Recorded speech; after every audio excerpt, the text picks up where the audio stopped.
to building a better world under the guidance of our great architect.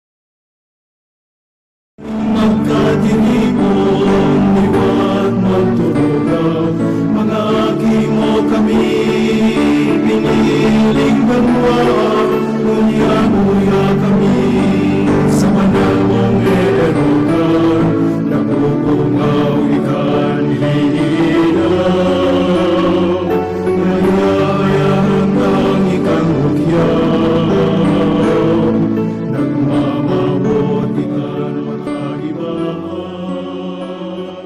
Mamatay sa tao niya mong yan.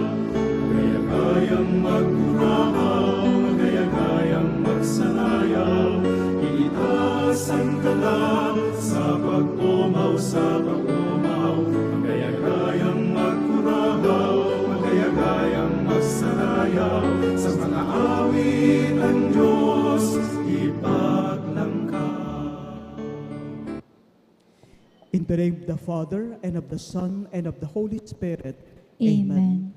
The grace of our Lord Jesus Christ, and the love of God, and the communion of the Holy Spirit be with you all. And with your spirit. My dear brothers and sisters, let's acknowledge our sins and so prepare ourselves to celebrate the sacred mysteries.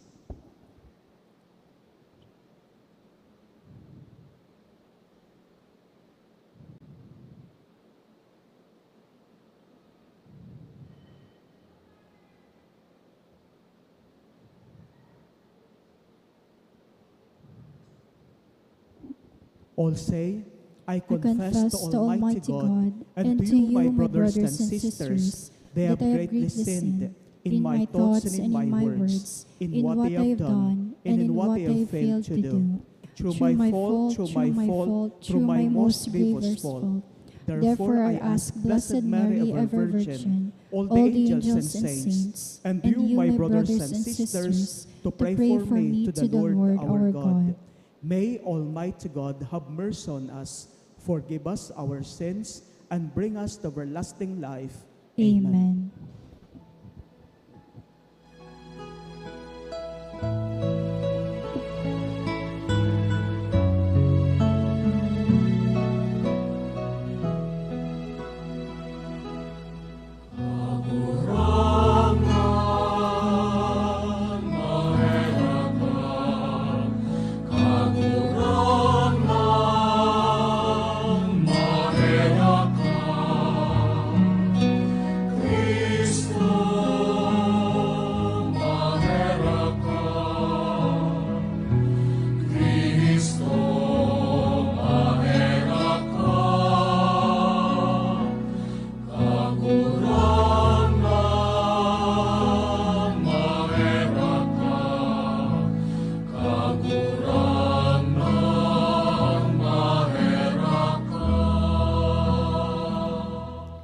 Let us pray.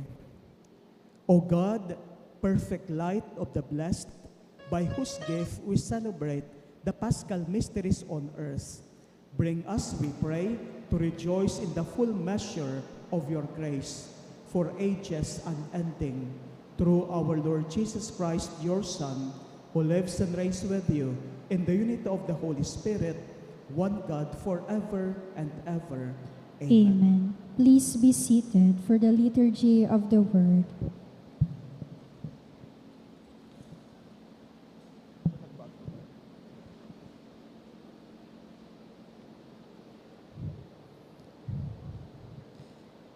The first reading, a reading from the Acts of the Apostles.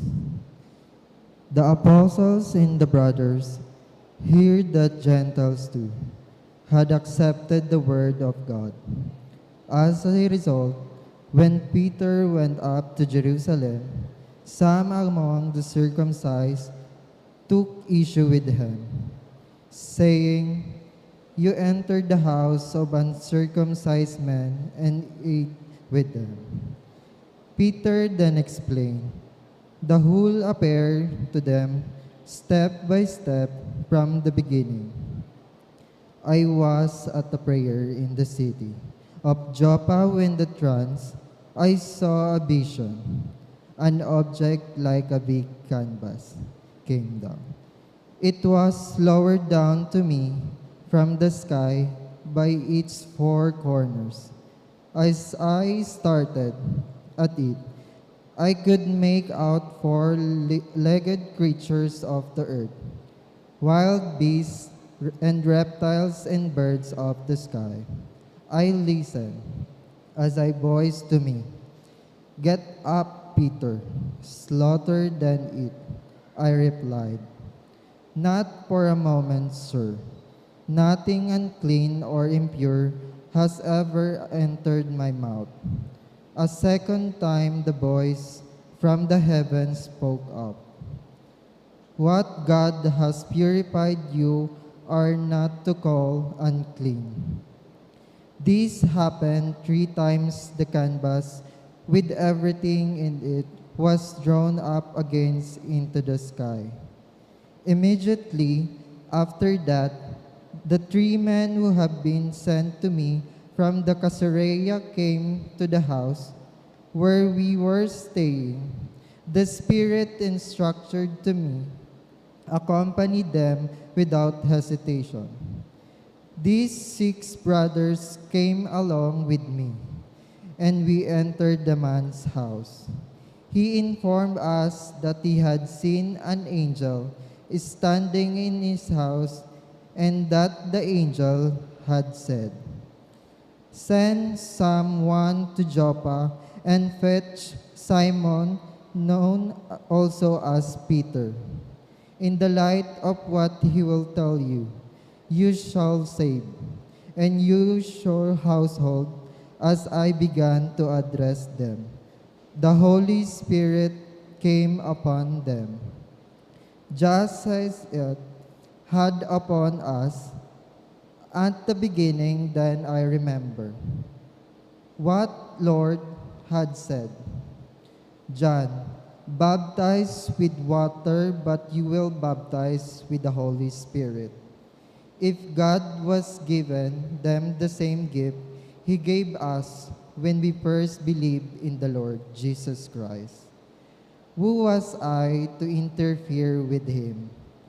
When they heard this, they stopped objecting, and instead began to glorify God in these words, "If this be so, then God has granted the life-giving repentance even to the Gentiles." This is word of the Lord. Thanks be to God.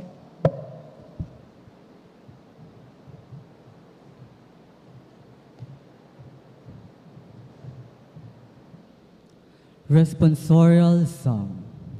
My soul is thirsting for the living God. My soul is thirsting for the living God. As the hind longs for the running waters, so my soul longs for you, O God. Athirst is my soul for God, the living God. When shall I go and behold the face of God? My soul is thirsting for the living God. Send forth for your light and your fidelity.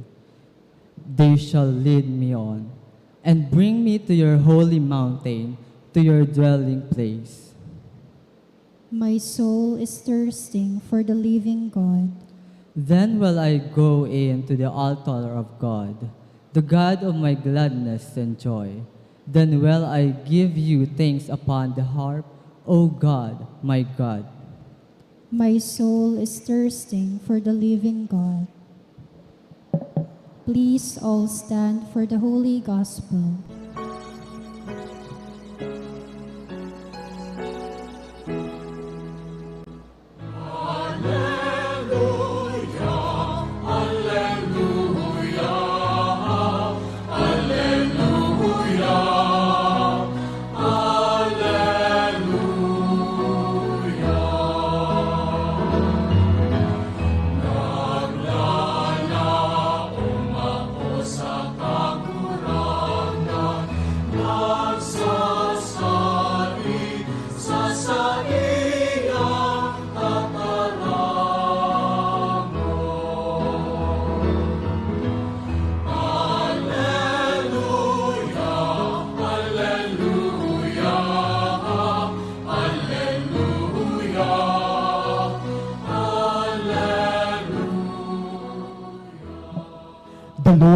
be with you.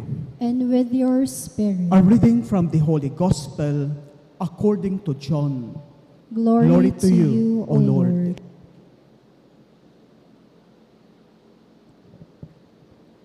Jesus said, "Truly I assure you, whoever does not enter the sheepfold through the gate, but climbs in some other way, is a thief and a marauder.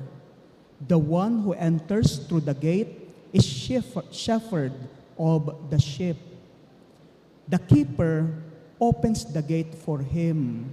The sheep hear his voice as he calls his own by name and leads them out. When he has brought you all those that are his, he walks in front of them, and the sheep follow him because they recognize his voice. They will not follow a stranger, such a one they will flee, because they do not recognize a stranger's voice." Even though Jesus used this figure with them, they did not grasp what he was trying to tell them.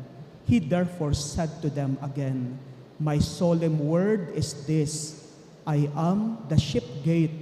All who came before me were thieves and marauders, whom the sheep did not heed. I am the gate. Whoever enters through me will be safe. He will go in and out and find pasture. The thief comes only to steal and slaughter and destroy. I came that they might have life and have it to the full." The Gospel of the Lord. Praise to you, Lord Jesus Christ. Please be seated for the homily. My humble respect and greetings to the following.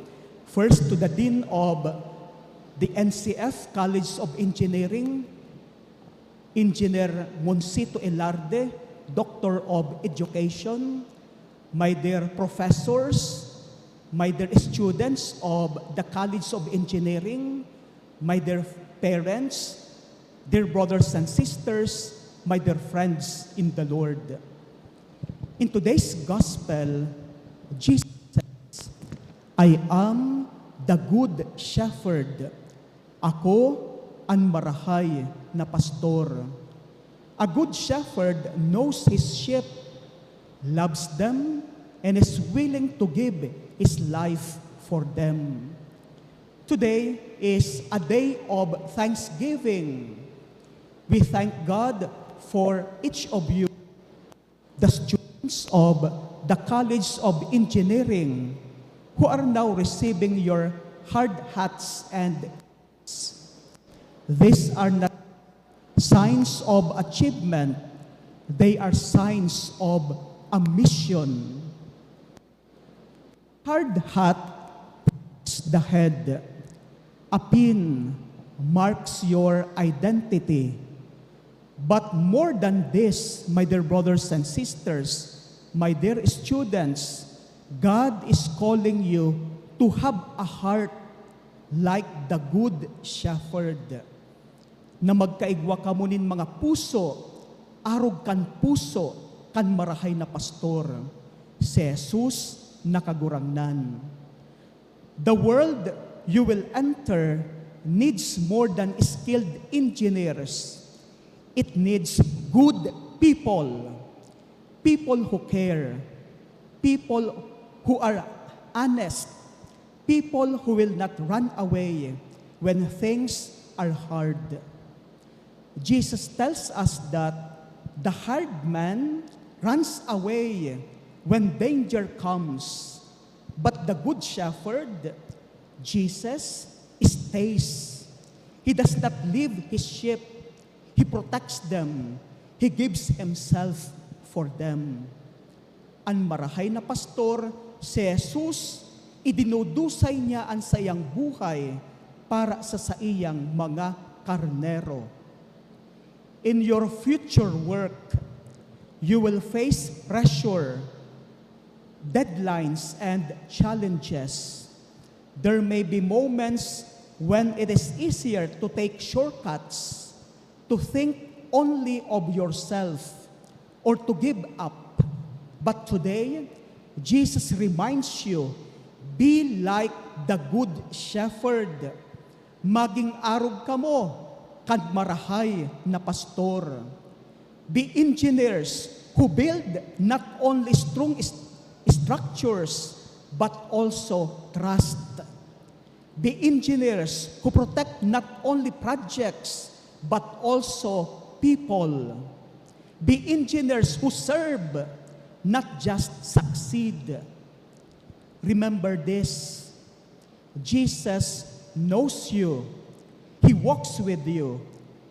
And just as the good shepherd gives his life in love, you are called to give your lives in service. Itaonindo ang sa indong mga buhay sa paglingkod, sa tunay na paglingkod, little by little, day by day.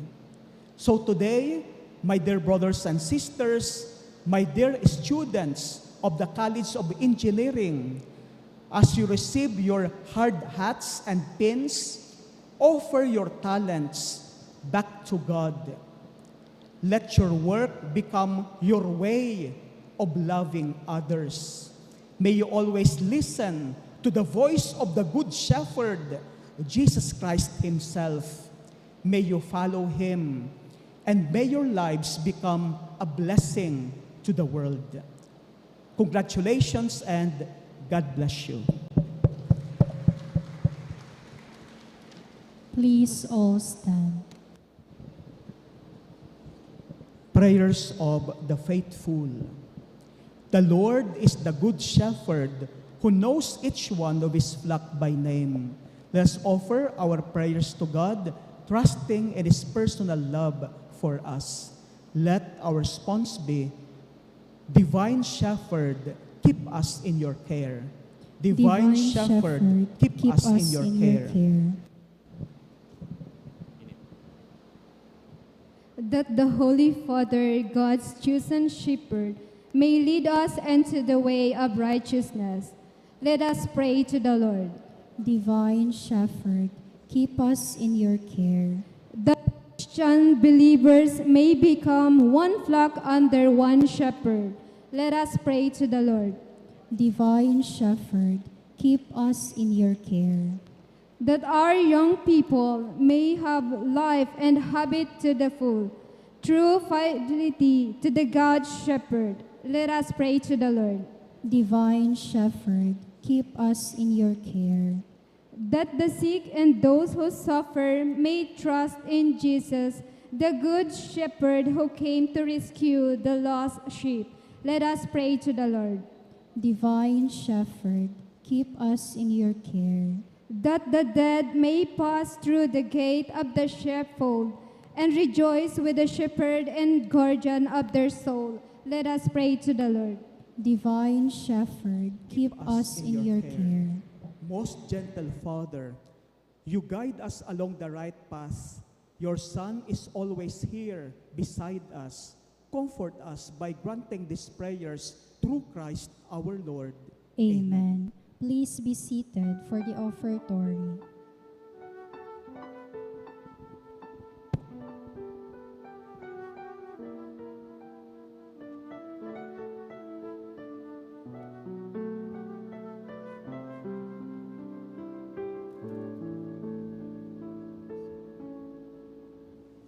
Sa imo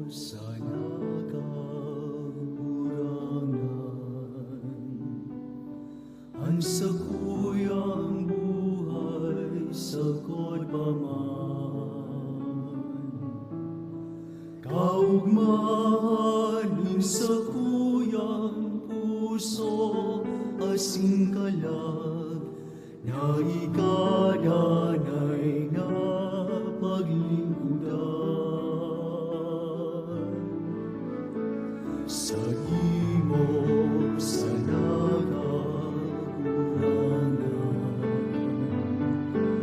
ang sakuyang isip asingo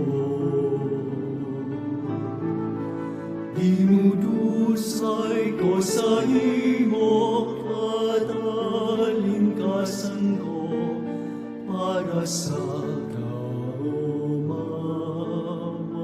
mo. Tabagi ako kahurangan na magdanay na maimot sa imo.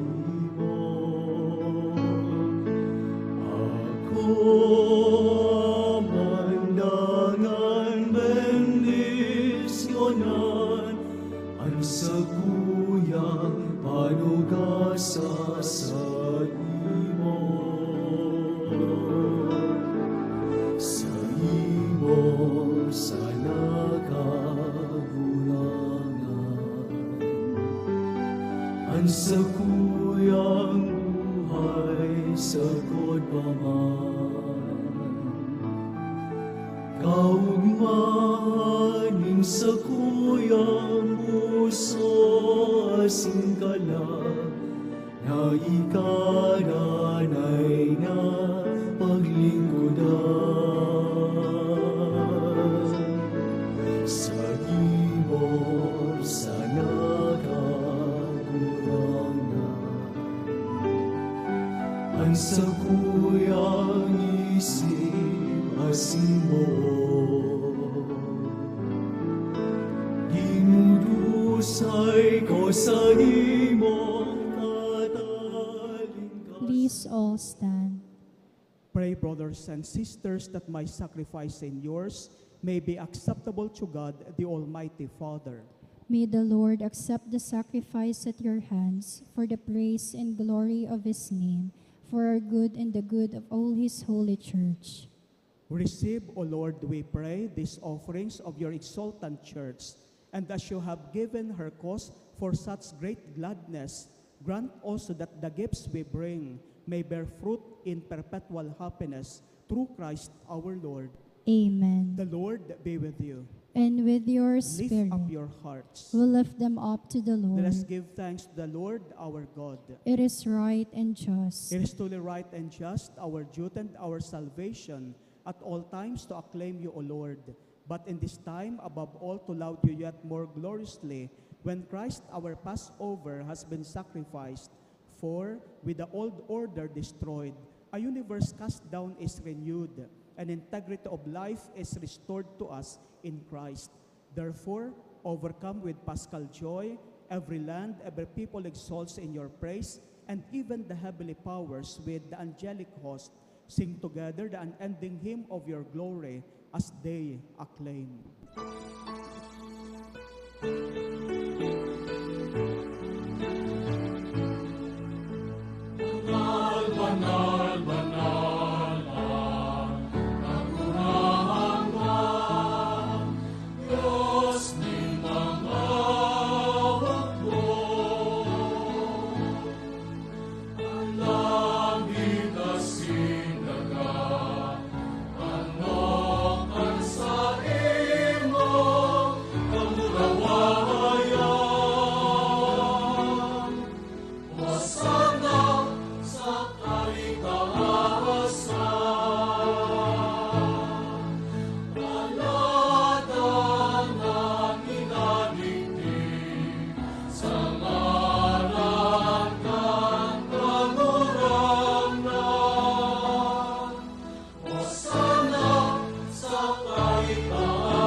You are indeed holy, O Lord, the fount of all holiness. Make holy, therefore, these gifts, we pray, by sending down your Spirit upon them like the dewfall, so that they may become for us the body and blood of our Lord Jesus Christ.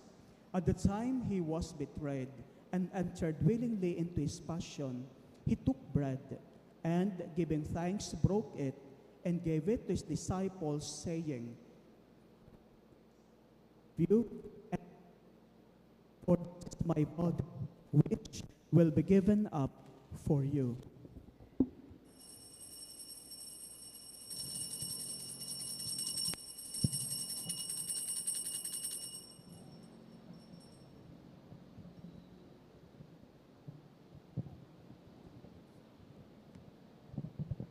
In a similar way, when supper was ended, he took the chalice, and once more giving thanks, he gave it to his disciples, saying, "Take this, all of you, and drink from it. For this is the chalice of my blood, the blood of the new and eternal covenant, which will be poured out for you and for many for the forgiveness of sins. Do this in memory of me."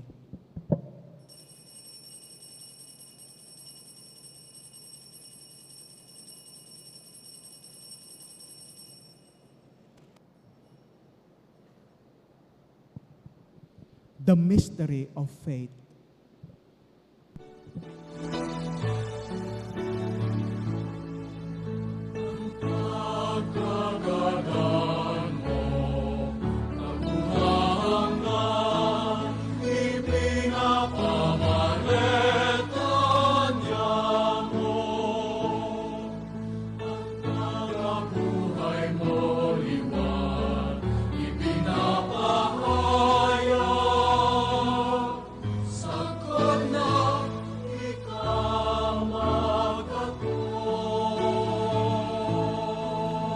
Therefore, as we celebrate the memorial of his death and resurrection, we offer you, Lord, the bread of life and the chalice of salvation, giving thanks that you have held us worthy to be in your presence and minister to you.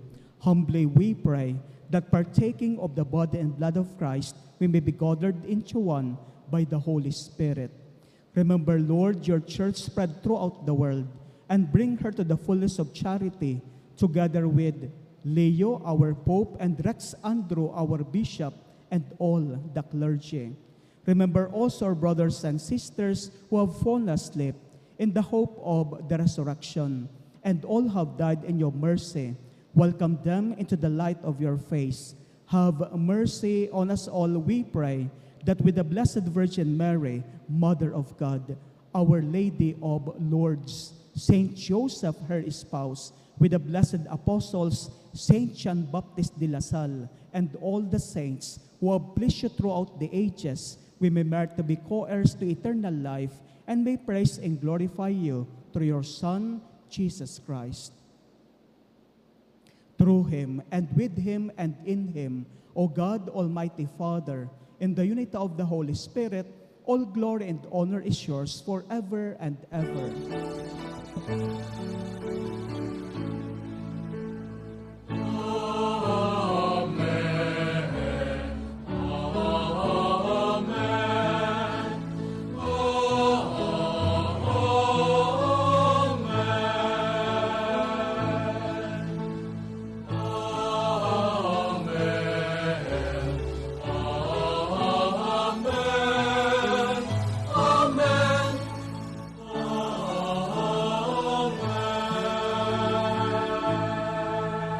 At the Savior's command, and formed by divine teaching, we dare to say,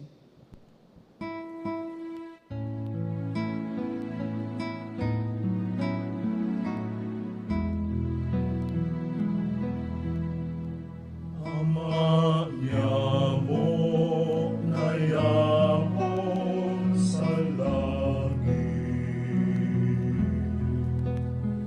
abanalon ang ngaran mo, magdatong ang kahagdan mo, mangyari ang buot mo sa dagat, insirin sa langit. Ang samong kakanon sa araw-araw, itao mo sa muyak nun asin patawadon mo kami sa samong mga kasalan.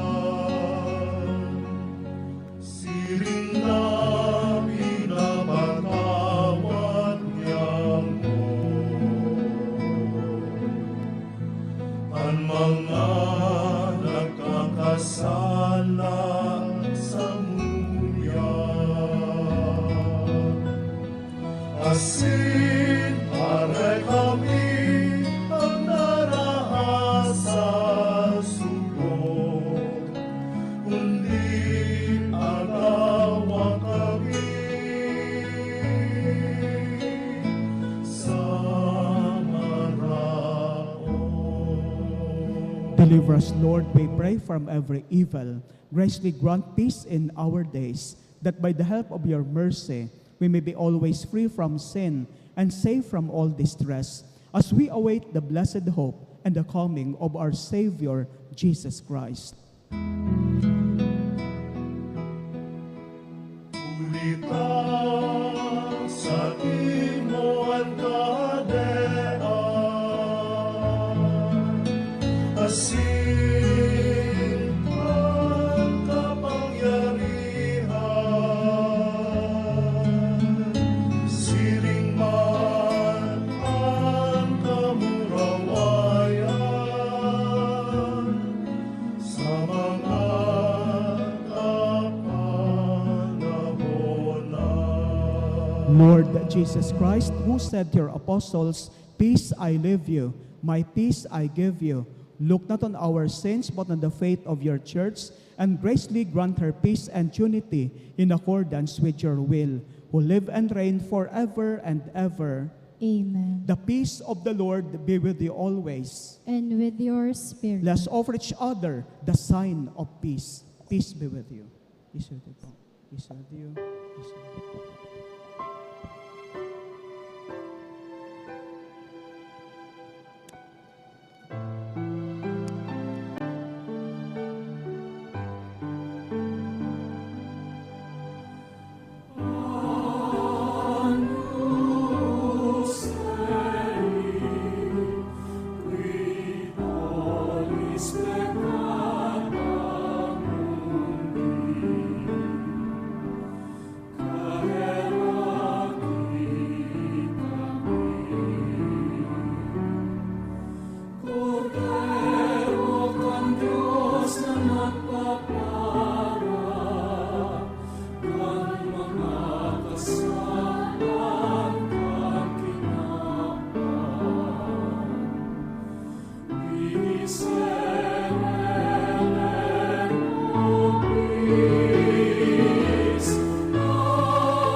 Behold the Lamb of God. Behold him who takes away the sins of the world. Blessed are those called to the supper of the Lamb. Lord, I am not worthy that you should enter under my roof, but only say the word, and my soul shall be healed.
Let us pray.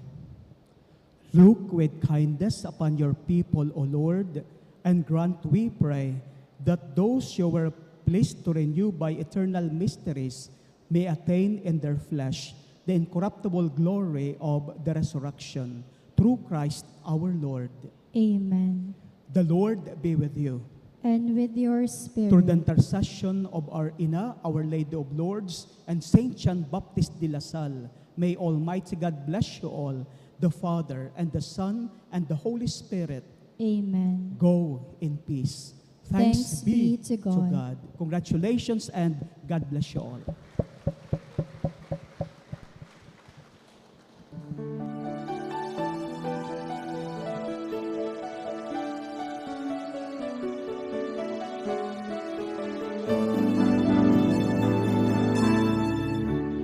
Ibig sa pagsamba